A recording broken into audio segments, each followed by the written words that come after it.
Hello everyone. आज के class में हम आप लोगों को ये बताने वाले हैं कि सर्वागसम क्या होता है। सर्वागसम क्या होता है, ये त्रिभुज का चैप्टर है। ये त्रिभुज का चैप्टर है, त्रिभुज का चैप्टर है। वर्ग जो भी समझ लो, क्लास 10th में ही है, क्लास 9th में भी है। तो सर्वागसम के बारे में पहले जान लेते हैं। सर्वागसम क्या है कि जिस आकृति का समान आकार हो और समान माप हो उसे हम लोग सर्वागसम कहते हैं। तो इनका नियम 4 नियम है। सर्वागसम के कितने नियम हैं? 4 नियम है। तो पहला नियम है S A S A S S A S क्या है? इसे हम लोग जानते हैं कि भैया एस को हम लोग साइड कहते हैं, SIDE साइड। ए को एंगल, ANGLE एंगल। फिर एस से साइड, SID साइड। यानी कि भुजा कौन भुजा, भुजा कौन भुजा, ये भुजा कौन भुजा है। तो इसका नियम क्या होता है? इनका नियम, सर्वागसम का नियम क्या है? यानी कि सर्वागसमता नियम, इसे हम लोग क्या कहेंगे? सर्वागसमता नियम। नियम, ये नियम क्या कहता है कि दो त्रिभुज सर्वागसम होते हैं। तो इसको हमने थोड़ा सा बना चुके हैं बहुत पहले, इसको देख लीजिए, आराम से देखिए, कोई दिक्कत नहीं। कि दो त्रिभुज सर्वागसम होते हैं यदि एक त्रिभुज की दो भुजाएं और उनका अंतर्गत कोण दूसरे त्रिभुज की दो भुजाओं और उनके अंतर्गत कोण के बराबर होते हैं। तो कहने का मतलब क्या है? तो देखो, इसको अब हम समझाने की कोशिश करता हूँ, ये कैसे होगा। सबसे पहले हमारे पास एक त्रिभुज की आकृति हम बनाते हैं, दूसरा त्रिभुज की आकृति मैंने बनाया। दो त्रिभुज की आकृति तो मैंने बना लिया, इसका नाम दे देता हूँ A, इसका B, इसका C, इसका P Q, इसका R। तो कोण A 30 डिग्री, और ये जो भुजा है, ये भुजा है 3 सेंटीमीटर, ये अगला भुजा है 6 सेंटीमीटर। और सेम कंडीशन हमारे पास यहाँ पे भी है, P है 30 डिग्री, और ये है 3 सेंटीमीटर, और ये है 6 सेंटीमीटर। तो इस स्थिति में हम लोग क्या कहेंगे कि त्रिभुज सर्वागसम है। तो सर्वागसम का चिन्ह ऐसे होता है, ये सर्वागसम है। क्यों? क्योंकि हमारे पास है साइड कोण साइड, यानी कि भुजा कोण भुजा। अगर दो त्रिभुजों में दो को भुजा आपस में समानुपाती हो तो उसे हम लोग क्या कहते हैं? त्रिभुज सर्वागसम है। कोण और भुजा दोनों सर्वागसम होना चाहिए, एक दूसरे का समानुपाती होनी चाहिए। चलो अगला, यानी कि बराबर होनी चाहिए।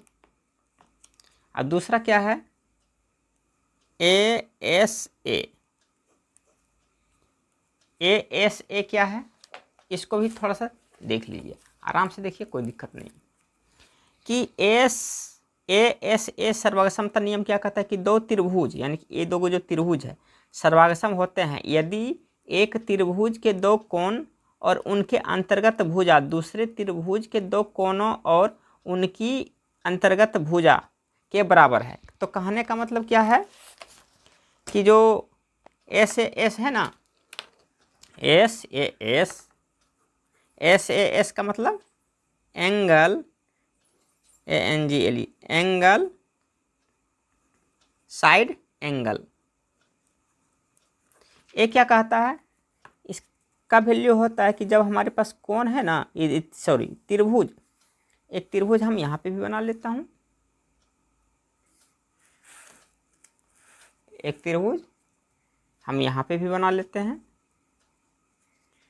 इसका कोण हम दे देता हूँ, ये नाम देता हूँ ABC, इसका PQR। तो क्या है? Angle side angle. तो इस कोण को हम लोग नाम देता हूँ कोण 20 डिग्री और इस कोण को 60 डिग्री। ये भुजा को हम लोग कुछ भी ले लेता हूँ 3 सेंटीमीटर।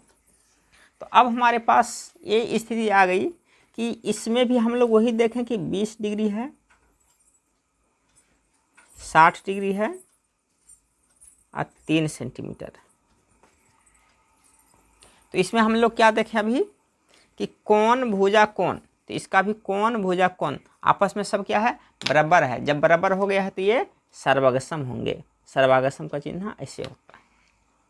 तो चलो अब हम लोग अगला क्वेश्चन को देखता हूँ कि भुजा भुजा भुजा यानी कि side side side, S S S, ये क्या होता है, इसके बारे में भी हम लोग जान लेते हैं क्या होता है। एस एस एस ये क्या होता है। एस एस एस यानी कि सर्वागसमता नियम क्या कहता है कि यदि एक त्रिभुज की तीनों भुजा एक अन्य त्रिभुज की तीनों भुजा, यानी कि एक भुजा और एक यहाँ पे भुजा है, तीनों भुजाओं बराबर है, तो इसका 2 सेंटीमीटर, इसका भी 2 सेंटीमीटर, इसका 3 तो इसका 3, इसका 4 तो इसका 4, तो क्या कहलाएंगे, सर्वागसमता कहलाएंगे। तो हम लोग देख लेते हैं ये क्या है, साइड साइड साइड। ये साइड साइड क्या है कि भुजा भुजा भुजा, दिख रहा है ना, हाँ दिख रहा है, ठीक ठाक, चलो कोई दिक्कत नहीं। 2 त्रिभुज हमने बना लिए। पहला है ए बी सी, यह है पी क्यू आर। ये क्या है, हम कुछ भी ले लेता हूँ, मान के चलो ये 2 सेंटीमीटर, तो ये भी 2 सेंटीमीटर हो जाएगा। ये 3 सेंटीमीटर, ये वाला भुजा भी आपस में 3 सेंटीमीटर, और ये भुजा 4 सेंटीमीटर, तो ये भुजा भी 4 सेंटीमीटर। तो ऐसी स्थिति में ये दोनों त्रिभुज क्या है, सर्वागसम है। दोनों त्रिभुज क्या है, सर्वागसम का चिन्ह ऐसे होता है। तो हम कुछ लिखे नहीं, यहाँ पे लिख देता हूँ सबसे पहले पहला कंडीशन में कि एस एस ए एस में क्या होता है कि त्रिभुज ए बी सी सर्वागसम है त्रिभुज पी क्यू आर का। दूसरा में हम लोग चलता हूँ, दूसरा में क्या है कि ए एस ए यानी कि एंगल साइड एंगल, इसमें क्या है कि त्रिभुज ए बी सी, त्रिभुज सॉरी इसमें चलेगा बी से चलेगा, बी सी ए, त्रिभुज बी सी ए सर्वागसम है त्रिभुज क्यू आर सी। इसलिए ए बी सी नहीं होगा क्योंकि हमारे पास जो एंगल साइड एंगल दिया हुआ है, तो हम लोग इधर से चलेंगे ना कि उधर से कोई मतलब नहीं है। तो अब हम लोग अगला देखता हूँ, अगला क्या है, अगला कंडीशन है कि त्रिभुज ए बी सी सर्वागसम है त्रिभुज पी क्यू आर, इधर से चल दिया कोई दिक्कत नहीं। तो ये सर्वागसम का 3 नियम है। तो चौथा नियम और है, एक आर एच एस होता है, आर एच एस, ये क्या होता है, समकोण त्रिभुज में होता है, ये समकोण त्रिभुज में होते हैं। तो चलो इसको भी हम लोग दिखाते हैं समकोण त्रिभुज में कैसी स्थिति है। समकोण त्रिभुज में यानी कि आर एच एस यानी कि सर्वागसमता नियम, ये 90 डिग्री का जो जहाँ पे कोण बनता है उसका ये है। तो अब हम इसको समझाने की कोशिश करता हूँ। देखो एक त्रिभुज यहाँ पे है, इसे हम लोग समकोण त्रिभुज कहते हैं, बना रहा है समकोण त्रिभुज। एक और समकोण त्रिभुज हमने बना दिया, दूसरा समकोण त्रिभुज बन गया, इसका नाम दे दिया ए बी सी, इसका पी क्यू आर। तो कोण बी समकोण है 90 डिग्री, कोई दिक्कत नहीं। तो हम लोग चल लेता हूँ कि भैया कर्ण 2 सेंटीमीटर है और ये आधार 1 सेंटीमीटर है, इसका भी कर्ण 2 सेंटीमीटर है और आधार 1 सेंटीमीटर। तो ऐसी स्थिति में क्या होगा कि दोनों त्रिभुज सर्वागसम है। त्रिभुज बी सी ए सर्वागसम है, त्रिभुज क्यू आर पी।